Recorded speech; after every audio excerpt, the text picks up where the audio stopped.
Uomo paro parrocchietta. Paro pappavalle. Vieni piccoli. Pappavalle. Io sogno Oliver, sogno siciliano.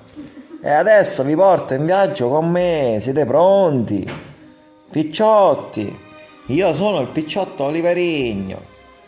E questo sta per diventare il vlog più simpatico e spumeggiante di tutto il web.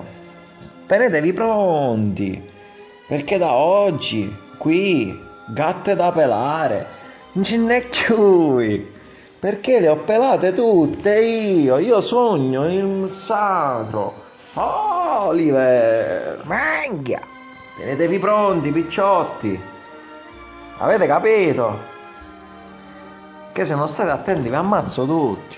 E allora, ammoni. E vi voglio raccontare una brevissima storia, perché io nasci in viaggio assieme ad altri inseparabilini come a mia e fui regalata ad una carusa e Ida non mi mise chiudi dentro la viaggio. Mi faccio un nido nei suoi capelli, ci diamo i vasini. Alla fine fui fortunato perché i frati e i sori dentro la viaggio ci vivono ancora. Allora se volete pigliare un pappagallo, ragionateci. Ragionateci sopra perché siamo animali sociali, perché abbiamo bisogno di attenzioni, perché i pappagalli sono selvaggi, sono liberi. Diciamoci la verità, hanno a stare in coppa all'arbore, hanno a stare in dall'arbore, sugli alberi, picciotti, ci dovete lasciare liberi. Poi per carità, rispetto ad altri alla fine voi fortunato. Ma si poteva scegliere. E si è scelto l'arbore. E si è scelto l'Africa, dove c'era il mio padre, i miei avi, la mia discendenza, il sangue del mio sangue, la famiglia, picciotti. L'Africa. L'Apule. Ma che vi dico a voi?